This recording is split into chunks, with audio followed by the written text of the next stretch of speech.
that really necessary?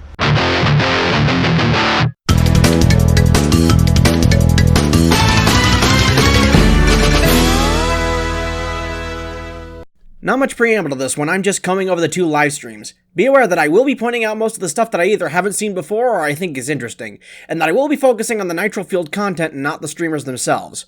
A link to the YouTube video of each stream will be in the description. So going over the gameplay, we get the character select screen, and in the 4 slots we can see Summertime Dingodile in a purple Jeep with purple wall white tires. I have been informed that most of the new vehicles were from Tag Team Racing, which I have never played so I wouldn't know. Next we have Gangster Pinstripe in a tealish green Team Cortex cart with gold trim and some copper wheels. And finally, we have a Coco reskin and a plain Dingodile, both in classic carts with Crash's paint job. Nolan quickly switches to Chef Engine while Jericho switches between wheels, revealing that he's using a wheel set called Trikey, which I assume is the 3-wheeled car's name. He then goes from there to the Nitro Doom Buggy tires, the Nitro Roadster tires, and the Nitro Detonator tires, before settling on the Trikey tires. What's interesting to note is that a set of tires looks similar to the Nitro Doom Buggy tires that are on the select screen here. Does this mean that the tires come in 2 versions? The normal tires and the Nitro tires which glow? It'd be pretty cool if every tire had a Nitro variant. He then explores paint jobs, which gives us a look at how the paint is actually called iridescent blue. He then switches to iridescent purple before moving on to stickers and not choosing anything. The next important thing to cover is Crash's skin screen, which includes his standard skin, a yellowish skin called Shiba Crash, a black skin, Blue Hyena Crash, Retro Crash, Aviator Crash, Star Crash, Scuba Crash, and Electron Crash. I wonder why some of the skins have blue backgrounds while the others have yellow. Is it exclusive? No, because Retro Crash has a blue background, while Electron Crash has a yellow background. Perhaps it's an indicator of unlockable skins? I'm not sure. Then a lot of customization info happens at the same time, so we're gonna slow it down and look at everything. First, a look at the different bodies available. We already know about the C&K team carts and Oxide's hovercraft, but we also get a look at the other bodies available, including the Cabrio, the Crikey, the Jeep from earlier, the Detonator, the Doom Buggy, the Imperium, the Roadster, the Six Pipes, and the Trikey. We then look at the decals, which seem to be specific to each vehicle rather than decals that fit all bodies. And then another look at the wheels, including the Classic, Imperium, Team Cortex, the white ones revealed to be the Detonator, the Roadster, and other tires that were not named. However, I do have to point out that these ones in the lower right seem to be the retro wheels, even though I did not see a retro body. Strange. Then another look at paint jobs. Each icon seems to have 3 colors on it, the exhaust pipes, the main color, and the trim, and reveals that Pearl's purple cart does indeed come with gold trim. Everyone picks their customization options, and we have our first look at Coco Park's starting line. The start flag seems to be held up by pink helicopter contraptions, a great nod to Coco's techie nature. The start line is, in fact, a rug draped over the track, sort of like a red carpet one would expect to see in a castle. Also, a waving Coco statue on that wall instead of the Coco Park mural. Personally, I prefer the mural, but I do like the statue and the overgrown vines. The next shot of importance is the one in the tunnel, which looks overgrown with moss and vines. It honestly looks pretty cool. And an exit to a rainbow literally going over a statue of Coco. Adorable. It should be noted that, on this turn, the wall is replaced with a big flower. I'm not sure if that'll affect time trials, but we'll see. Then it's back to the starting line with a giant flower replacing the wall yet again. I don't know if this affects the shortcut, but oh well. We also get a better look at the grandstands, which seem to have a giant trophy at the top of it, and being an open-air grandstand rather than a covered grandstand like in the original. And with that, we've seen most of Coco Park. Back to the character select screen, and Petrie hits random a couple of times, hitting Cortex in a neon blue Team Bandicoot cart with Doom Buggy wheels, Velo in an orange and green Trikey with red neon wheels, and Geary in an orange and red Crikey with Sunburst tires, before settling on Ripperoo in a black Cabrio with lime green wheels. Meanwhile, we also get a look at Tiny skins, including Standard Tiny, Doberman Tiny, Cheetah Tiny, General Tiny, Football Tiny, and White Tiny. The next track we look at is Ruse Tubes. The starting line looks like an airlock door over the track, leading into the first tube and a bunch of leaking steam pipes coming out of the wall surrounding the door. As the race starts, the door opens and the start line comes down as status screens, including a track map, the letters CTR, and a screen displaying TNT. You're coming in last! Oh shit, there I am in last. Factor Engine, you watch your mouth. We enter the first tube and see a sunken ship to our left and some coral reefs up ahead. And I just want to say that this all looks beautiful. Heading into the cave, we see some more of the hazard lights, and a 2D icon of Ripperoo in a circle, just like in the original, though it does look a lot darker in here. Going into the first big turn, we see more beautiful blue water and coral before heading to the big drop, which gives you another look at the cave and drops to a pipe-filled dark tunnel before more underwater tubes, and a better look at the sunken ship and a couple of floating mines. And finally opening up into the final cave with the skeleton and some purple glowing lights that give the place a very eerie look to it. Back to the character select screen, and Petrie and Nolan start randomizing, ending up with a poolside entrance skin with an aqua blue oxide hovercraft, while Nolan ends up with a standard pinstripe with emerald green doom buggy and I believe Team Bandicoot wheels. Then Petrie randomizes again and ends up with Geary driving an orange and black Dreadnator with purple neon wheels. Another randomization and he ends up with what looks like a standard Nash and a blue doom buggy with trikey wheels. Jericho then changes his characters, giving us a look at Nitrous Oxide, Crunk, and Crunch before finally settling on Lil Norm. Meanwhile, Nolan randomizes again and ends up with Engine in his standard cart. Looks like Nitrofield's trying to tell you something, eh Nolan? But he randomizes again into Blue Geary and a purple Roadster with standard wheels. The next track we look at is Papu's Pyramid. I won't stay on this for too long, but it looks like some of the trackside elements were removed, like the lion and the hunter. I wonder if it's just for the split screen, like how the PS1 got rid of some graphical fidelity in order to play 4 players seamlessly, and that they will appear in single player. Or did PAX players say that the lions were too distracting and had them removed? I kinda liked all of the side gags, except Spanking Lion, I could do without that. We don't need to be going down Twinsanity's comedic path again. Ugh. Back to the character select screen where Petrie randomizes again, ending up with a Raincoat Polar and a Black Imperium with Team Bandicoot wheels. Meanwhile, Jericho switches to Blue Geary and we get a look at Geary's other skins, including a white and gold Geary and a green Geary. Finally, Troy selects Hazmat Dingodile and we get a look at Dingodile's other skins, including Gorilla Dingodile, Orange Dingodile, what looks like Skull Dingodile, Hazmat Dingodile, and Summertime Dingodile.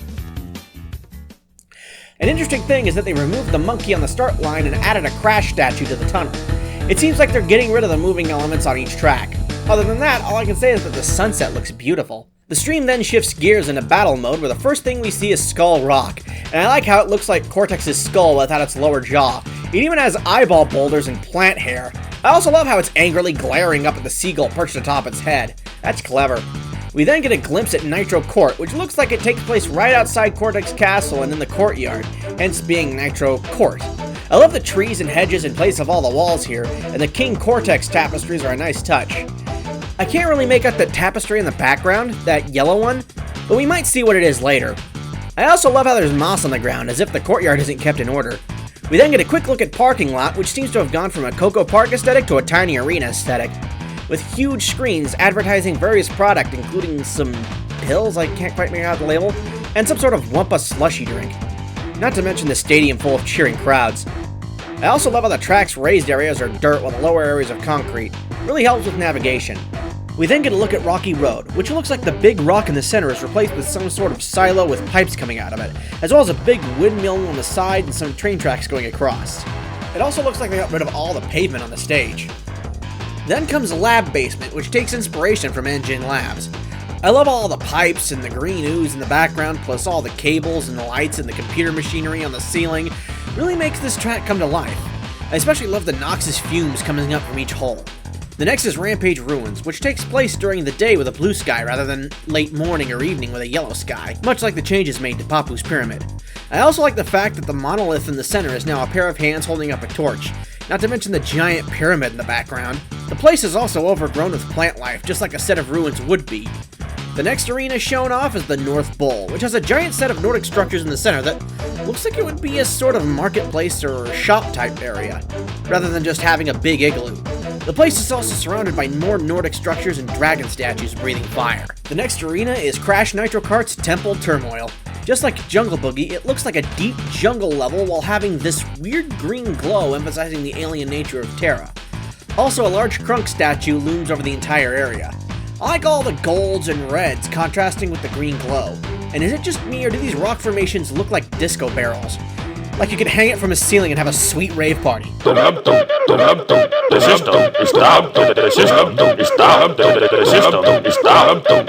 Then we have Frozen Frenzy, with a really cool fire and ice theme.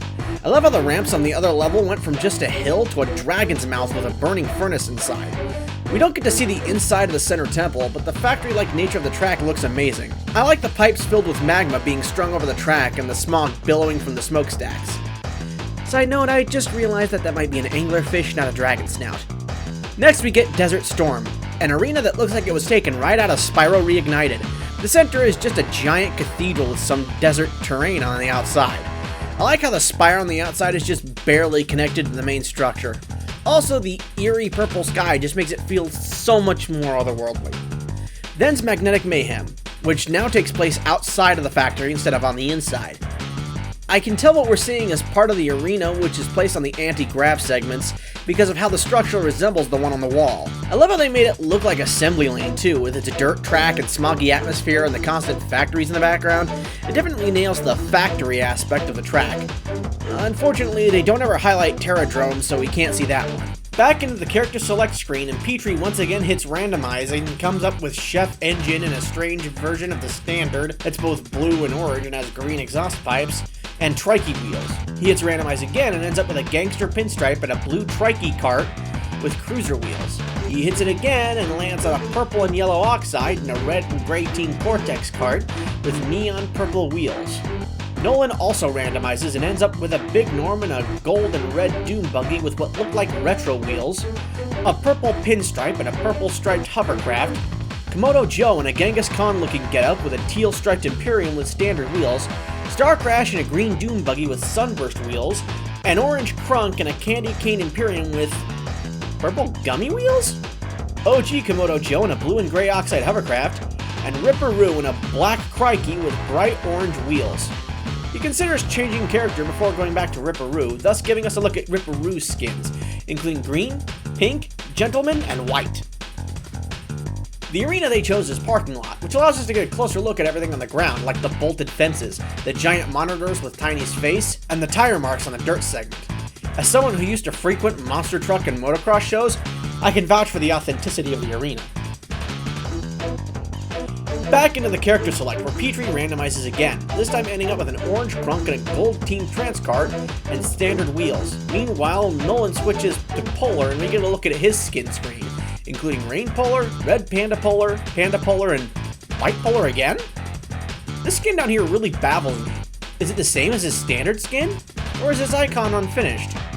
Really weird. Nolan also switches to the standard cart.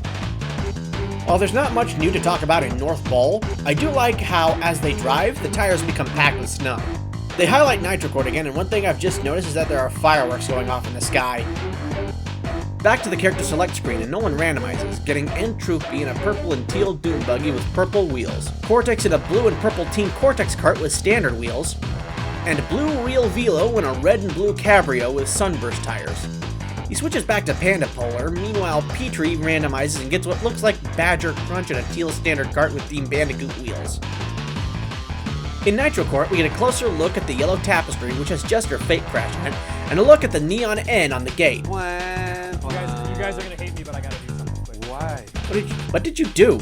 After re-entering Nitro Court, we can see that Petrie changed to the red Panda Polar, driving a red 6-pipes with sunburst tires. This also reveals the last two tapestries, that one being Brio, pretty much confirming him being in the game, and the other being... No way. Is that... Nina Cortex? Hold it, freelance. Nothing is confirmed until an official announcement from the Crash Twitter. Believe nothing. Other than that, Nitro Court looked exactly how I think it would look. Especially like the green flaming Cortex statues on the walls. On to the next player select, and we see that Petrie has already hit the randomizer and is now Hazmat Dingo down a bright blue and orange standard cart with what looks like standard wheels. He then shifts to a yellow and black Little Norm and a salmon Team Bandicoot cart with white wall tires. Back to racing as we explore Out of Time. Nice to see the start line has cogs and gears all over it. The desert portion of Out of Time looks really good, with random bits of blue, swirling sand tentacles, for lack of a better word, and one side of the track overlooking a cliff. And then there's the clock tower. On the outside it looks haunting as it looms over the rest of the track, with the clock face going haywire. But on the inside, time seems to have stopped thanks to an intruding tentacle. as shards of a shattered stained glass window and glass dome float through the air motionless. Seems whatever the tentacle wanted in the center stopped it dead in its tracks. No wonder the clock on the outside's going haywire. The only other thing to note is that the covered bridge now has the same stained glass look to go with the clock tower. And also the sandworms are gone, but oh well. The entire track screams, the clock tower used to control the flow of time until the beast attempted to steal its power gear, locking the area into a timeless loop and causing the clock to go haywire, turning our land into a barren desert. It's probably one of the most intriguing and grimmest stories I've ever heard, and it's from CTR Nitro Fueled. My gourd! Back to the selection screen for the final race. Nolan immediately hits randomize and ends up with yellow and black Norm and a gold and black Doom Buddy with red Nitro tires, blue hair Coco and a tie-dye Cabrio with detonator tires, an orange Fate Crash and a brown hovercraft. Petrie also randomizes, getting Football Tiny and a deep blue Doom Buggy with blue Nitro tires, an Entrance and a green and black Six Pipes with Team Bandicoot tires. The last track is Inferno Island, and dear gourd, it looks beautiful. I love the glow from the lava waterfall on the left side of the track when going over the bridges. I also like how they replaced the shipwreck in the original with a wrecked nitrous oxide spaceship. It's a nice little nod to the fact that Nitro Kart takes place after CTR. After passing some weird tikis and alien plant life, we go into the cave to see a lava lagoon on the right side of the track and continue into some red glowing lava-filled caves which are really reminiscent of mystery caves, until it opens back up into the blue night sky to start the process all over again. Switching live streams, we go to the Uberhaxornova and Kraken stream. The first character select screen, and we can already see Sun Hat Coco in the Cabrio with detonator tires, and Crash Bandicoot in his standard cart with the standard tires, though they both decide to switch characters and customization options. They eventually settle on Fate Crash and Pinstripe, and we get a good look at the skins for both, including Chipmunk, Raccoon, Cowboy, and Purple for Fate Crash, and Yellow Suit, Purple Suit, Gangster, and Blonde for Pinstripe. During the cart selection process, we learn that character stat differences are minute for character balance. I don't know yet if this means that the differences in each character type are less than they were in the original, but if it does, it means a more balanced game experience. We then get a better look at the paint options, and it looks like each paint job is based off of a previous cart. Eventually, we end up with Cowboy Fate Crash in an orange and black Team Cortex cart with detonator tires, and Gangster Pinstripe in a blue striped Crikey with Nitro Doom Buggy tires. We're not going to talk about Coco Park much, but I am noticing some of the flowers in the tunnel that weren't there before, so it's pretty much confirmed that they're using the same trick as PS1 to ease up the power during 4-player races, so it won't affect the frame rate. This is confirmed with Crash Cove having the monkeys back in the next race. The next track shown off is in Sewer Speedway. I know this was shown during PAX footage, but I only went over it rapid fire in that video, so I'm going to go more in depth here. I love how some of Pinstripe's goons are on the side of the track shooting one another for fun. The robots from the sewer levels of Crash 2 make an appearance, as do the slimes from Embryo's boss fight, which is a nice touch. I love the giant sewer gator and the hidden Terminator robot. I also just love the grimy look to everything, the moss on the walls of the half-pipe section especially. It just, makes it feel like you're actually racing in a sewer. Back to this character select screen for a battle in the North Pole, and we get a good look at Gentleman Roo in a red and yellow Six Pipes, while Kraken randomizes into a blue Zem and a deep blue Doom Buggy with lime wheels, Skunk Crash in a deep red Detonator with white wall tires, and Sweater Vest Norm in a deep red striped Oxide hovercraft. After that battle, it's back to the arena menu, in which we finally see the Terradrome, which looks like it will have lava around it and tiny tiger statues spewing lava. Plus, is that the ground texture from Papu's pyramid?